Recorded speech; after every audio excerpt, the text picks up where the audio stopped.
हवामान विभागाकडून पुढच्या 3 तासासाठी सतर्कतेचा इशारा देण्यात आलेला आहे। सुपर एल निनो महाराष्ट्राच्या दिशेने झेपावला असून 11 जिल्ह्यांमध्ये रेड अलर्ट जारी करण्यात आला। पुढच्या 3 तासात समुद्राची उष्णता आणि हिमालयाची बर्फाळ हवा एकमेकांना धडकणार आहेत, त्यामुळे ढगफुटी सदृश पावसाचा इशारा देण्यात आला। तर काही ठिकाणी वाऱ्यांचा वेग हा 100 किलोमीटरच्या वर जाणार आहे। मित्रांनो, आज घडणारी ही एक दुर्मिळ घटना आहे, कारण जेव्हा अरबी समुद्रातील आर्द्रता आणि हिमालयातील बर्फाळ हवा अशा स्थितीमध्ये येतात तेव्हा महाकाय ऊर्जा तयार होते आणि संपूर्ण राज्याला ही वेढा घालत आहे। शास्त्रज्ञांच्या मते हा ढगांचा साठा जड होणार आहे आणि जेव्हा तो कोसळेल तेव्हा पावसाचे थेंब नाही तर जलाचा प्रलय खाली येईल। त्यामुळे ढग आकाशात स्थिर राहणार नाही, तर ते पुढच्या 3 तासामध्ये महाराष्ट्रातील 11 जिल्ह्यांमध्ये जोरदार बरसणार आहेत। अरबी समुद्रातून येणारी उष्ण आणि आर्द्र हवा आणि तिकडून बंगालच्या उपसागरातून येणारे बाष्प या दोन्ही महासागरांच्या वाऱ्यांचा असा काही संगम झाला आहे की ज्याचा केंद्रबिंदू हा थेट महाराष्ट्रावरती स्थिर झाला।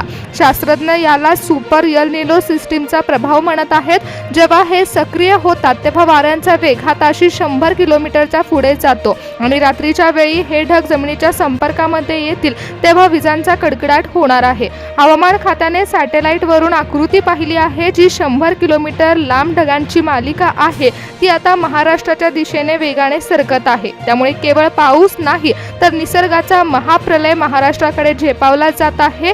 तुम्हाला वाटत असेल की अरबी समुद्र लांब आहे, पण हे वाऱ्याचा प्रवाह अशा प्रकारे महाराष्ट्रा दिशेने ओढला जात आहे की पुढील 3 तासामध्ये परिस्थिती धोक्याची निर्माण होणार आहे।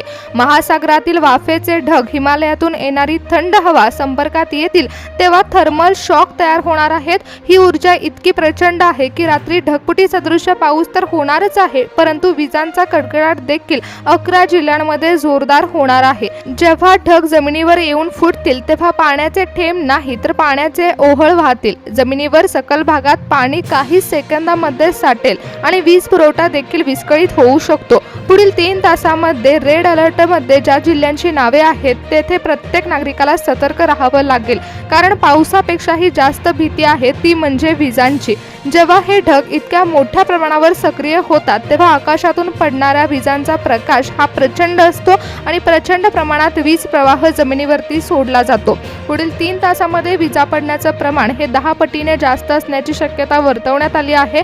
प्रशासनाने वादळी वाऱ्याचा वेग हा ताशी 70 ते 80 किलोमीटर पर्यंत पोहोचू शकतो असा इशारा दिलाय। अनेकदा पावसाचा अंदाज आपण ऐकला आहे, परंतु हा अंदाज वेगळा आहे। शास्त्रज्ञ याला सुपर एल निनो मुळे सतर्कतेचा इशारा देत आहेत, कारण समुद्राची अफाट ऊर्जा स्वतःमध्ये साठवून हा ढग महाराष्ट्राच्या सीमेवर धडकणार आहे। मित्रांनो, बंगालच्या उपसागरातून प्रचंड बाष्प घेऊन हे ढग महाराष्ट्राच्या दिशेने झेपावले आहेत। हे ढग आता पाण्याने भरलेल्या स्पंजसारखे झाले आहेत। जेव्हा हे ढग डोंगर रांगेला धडकणार आहेत तेव्हा ते पिळले जातील आणि त्यातून ढगफुटी होणार आहे। विज्ञानाची साधी गोष्ट आहे, पण जेव्हा ती तुमच्या शहरावरती घडेल तेव्हा ती संघर्ष बनणार आहे। त्यामुळे परिस्थिती गांभीर्याने घ्या, कारण बंगालचा उपसागर आणि अरबी समुद्र एकमेकांविरुद्ध लढत आहेत, परंतु त्याचे फटके हे महाराष्ट्राला सोसावे लागणार आहेत। त्यामुळेच हवामान खात्याने 11 जिल्ह्यांना पुढील 3 तासासाठी सतर्कतेचा इशारा दिला आहे।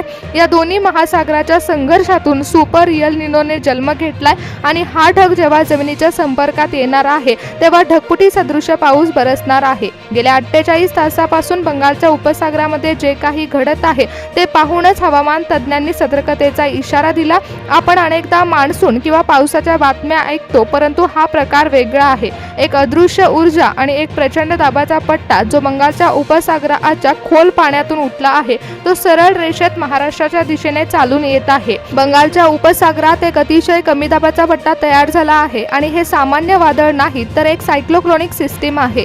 जेव्हा समुद्रातील बाष्प प्रचंड उष्णतेने वर उचलले गेले आहेत तेव्हा हे ढगाचे महाकाय जाळं विणलं गेलंय, ज्याची लांबी आणि रुंदी ही एखाद्या राज्यापेक्षाही मोठी बनली आहे। त्यामुळे आता हे ढग हळूहळू भारताच्या मुख्य सीमेकडे सरकू लागले आहेत। हे ढग थेट ओरिसा आणि आंध्र प्रदेशला धडकण्याऐवजी ते पश्चिम दिशेकडे म्हणजेच थेट महाराष्ट्राच्या दिशेने ओढले जात आहेत। महाराष्ट्राच्या सीमेवरती पुढील 3 तासामध्ये हे दाखल होतील आणि तेव्हा त्यांना अडवणारे सह्याद्रीचे पर्वत आणि दुसरीकडे अरबी समुद्राची आर्द्रता हे दोन्ही एकत्र आल्यावर अतिमुसळधार पाऊस बरसणार आहे। बंगालच्या उपसागराकडून येणारे हे बाष्पयुक्त वारे थेट विदर्भच्या सीमेतून मराठवाड्यात प्रवेश करतील, पण सर्वात मोठा धोका हा आहे की हे वारे एकटे नाहीयेत, त्यांच्यासोबत अरबी समुद्राची आर्द्रता देखील जोडली गेली आहे।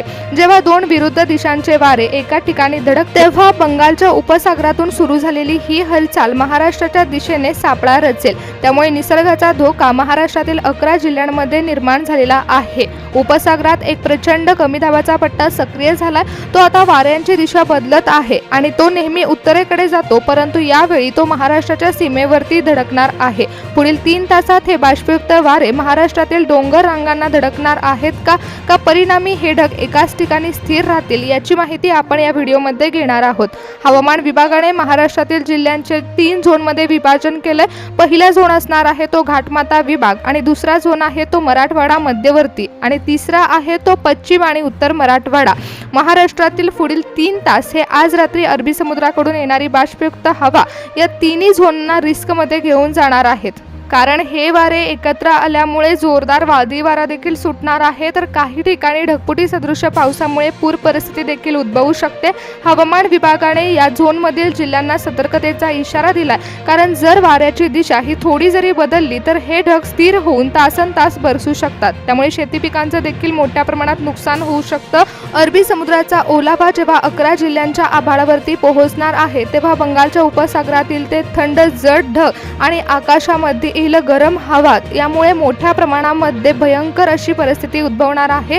जिल्ह्यांमध्ये पावसांचा विजांचा कडकडाट जोरदार होणार आहे आणि नागरिकांनो, जेव्हा हे बाष्पयुक्त ढग एका विशिष्ट बिंदूवर एकत्र येणार आहेत, तेव्हा ऊर्जा इतकी वाढणार आहे की वातावरणामध्ये ढगफुटी सदृश पावसाचा तांडव सुरू होणार आहे। मित्रांनो, ही संकटाची पहिली चाहूल आहे, कारण आता विचित्र प्रणाली सक्रिय होत आहे। पुढचे 3 तास सतर्कतेचे आहेत। नागरिकांनो, जेव्हा हे बाष्पयुक्त ढग एका विशिष्ट बिंदूवर केंद्रित होणार आहेत, तेव्हाच विजांचा कडकडाट जोरदार होणार आहे। पुढील 3 तास हे मुसळधार पावसाचे आहेत। छत्रपती संभाजीनगर आणि जालना हे जिल्हे सध्या या ढगांच्या चक्रात अडकले आहेत आणि जिथे ढग स्थिर राहून 2-2 तास बरसतील, इथे पावसाची तीव्रता वाढत जाणार आहे। काही तासांसाठी ढग मुक्काम ठोकणार असल्यामुळे शेतातील पिके पाण्यात बुडू शकतात। सखल भागामध्ये पाणी शिरू शकतं। त्यानंतर सांगली, सोलापूर, अहमदनगर जिल्हे बंगालच्या उपसागरातून येणाऱ्या वाऱ्याच्या थेट मार्गावर आहेत। इथले वारे बाष्प घेऊन वेगाने पुढे जात आहेत, त्यामुळे इथे ढगांची मालिका वेगाने बदलणार आहे। ढगांची हालचाल अतिशय वेगाने होणार असून सोलापूर आणि अहमदनगरमध्ये वाऱ्याचा वेग ताशी 80 किलोमीटर पर्यंत पोहोचू शकतो, तर सांगलीमधील सखल भागात पाणी साचण्याची शक्यता आहे। बीड, लातूर आणि धाराशिव हा भाग वादळाचा कोलिजन पॉइंट बनणार आहे। 2 महासागरांच्या वाऱ्यांची मुख्य टक्कर इथे होईल, त्यामुळे इथे विजांचा कडकडाट सर्वाधिक होईल। रात्रीच्या वेळी आकाशात विजांचा लख्ख प्रकाश राहील। पावसाचा जोर प्रचंड असेल, तर कोल्हापूर, सातारा, पुणे या तिन्ही जिल्ह्यांमध्ये पश्चिम घाटाची भौगोलिक स्थिती असल्यामुळे पावसाचा जोर सर्वात जास्त राहील। बंगालच्या उपसागराकडून येणारी बाष्प आणि अरबी समुद्राची आर्द्रता जेव्हा सह्याद्री रांगांना धडकेल, तेव्हा तिथे जोरदार पाऊस बरसणार आहे। पुढील 2 ते 3 तास ढगफुटी सदृश पावसाची शक्यता ही घाटमाथ्यावरती असणार आहे। डोंगरावरील दरडी कोसळणं, घाटामधील रस्ते बंद होणं अशा अनेक घटना घडणार आहेत, त्यामुळे पुढचे 3 तास हे सतर्कतेचे असतील। जेव्हा कोल्हापूरच्या डोंगर रांगांवरून हे ढग खाली उतरतील, तेव्हा सांगलीच्या दिशेने ते वेग घेतील। त्यानंतर सोलापूर, अहमदनगरमध्ये हे वारे आपले स्वरूप बदलतील। बीड, लातूरमध्ये पोहोचताना ते विजांच्या रूपात धडकी भरवतील आणि हा संपूर्ण प्रवास म्हणजेच काही जिल्ह्यांमध्ये ढगफुटी सदृश पाऊस बरसणार आहे। आज रात्री 3 तास हे सतर्कतेचे असणार आहेत, कारण विजांचा कडकडाट देखील या 11 जिल्ह्यांमध्ये जोरदार होणार आहे। त्याचबरोबर वादळी वारा देखील सुटणार आहे, त्यामुळे सतर्कतेचा इशारा हवामान विभागाने दिला आहे।